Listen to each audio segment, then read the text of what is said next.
En eau botanique, on est dans un espace qui s'appelle le muséum, enfin, c'est la grande salle d'exposition.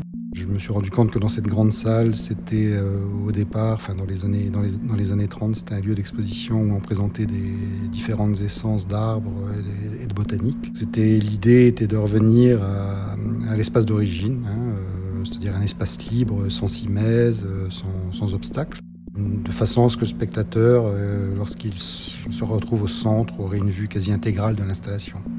L'espace d'exposition est aussi important que les œuvres que l'on va y présenter. Mon travail repose sur des processus de transformation des images, donc les procédés d'impression et de techniques utilisées jouent un rôle particulier dans mon travail. Ce qui revient beaucoup, c'est les processus de fragmentation. Donc, je travaille vraiment sur une image très fragmentaire.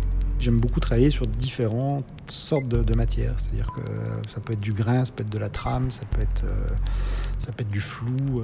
On y retrouve des récurrences, hein. Il y a des thèmes qui reviennent, comme l'histoire du monochrome, une attirance pour l'architecture futuriste, la mémoire, l'entropie, l'utopie, la poésie, le minimalisme. Je pense pas que ça soit... Je crois que c'est en moi, je crois que c'est quelque chose qui est naturel.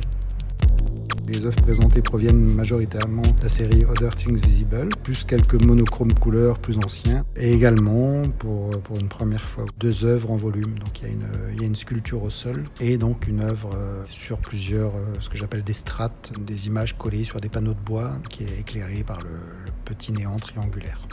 C'est une œuvre qui s'est un peu créée par rapport à l'espace. C'est-à-dire qu'au départ, j'étais parti sur quelque chose. Je voulais absolument mettre une œuvre en volume. J'ai imaginé une œuvre au sol. Je voulais quelque chose d'assez fort, d'assez brut et qui rappelle un petit peu le constructivisme ou le brutalisme, avec ces panneaux de différentes hauteurs, avec des images que l'on découvre au fur et à mesure que l'on tourne autour de la pièce. Et donc le tout traversé par une tige filetée et avec une image courbée face à une image qui est beaucoup plus anguleuse. C'est une œuvre qui présente des rapports de force et de tension. Si on se réfère uniquement à la série Other Things Visible, je dirais que c'est un état des choses, hein. Ce sont des scènes où ce sont les rapports entre les choses et non les choses elles-mêmes qui sont significatifs. Cette série, pour moi, c'est vraiment une série qui déborde la normalité, qui devient hors norme. C'est la façon dont je les traite qui donne cette distance abstraite et complexe. La couleur, ça vient comme des balises, c'est-à-dire qu'à un moment donné, c'est un peu... on prend son souffle. Par exemple, à l'étage, on a un monochrome bleu qui attire. Et quand on est devant ce monochrome, si on se retourne, on a une vision intégrale de la série qui fait dos, c'est-à-dire la série Dumitru.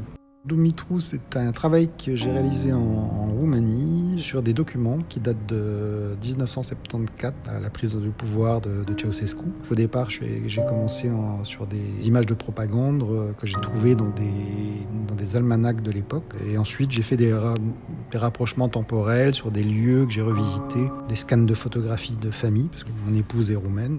C'est une série la plus expérimentale puisque j'utilise vraiment des matériaux. Je pars d'images qui font des fois 1 cm sur 2 et donc je vais scanner des matières.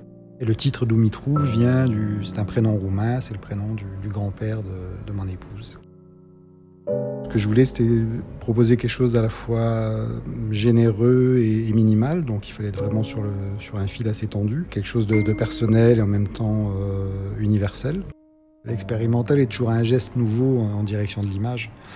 Et ça, je pense que c'est vraiment quelque chose... Moi, à chaque fois que j'expérimente, j'ai l'impression que je vais sur quelque chose de nouveau.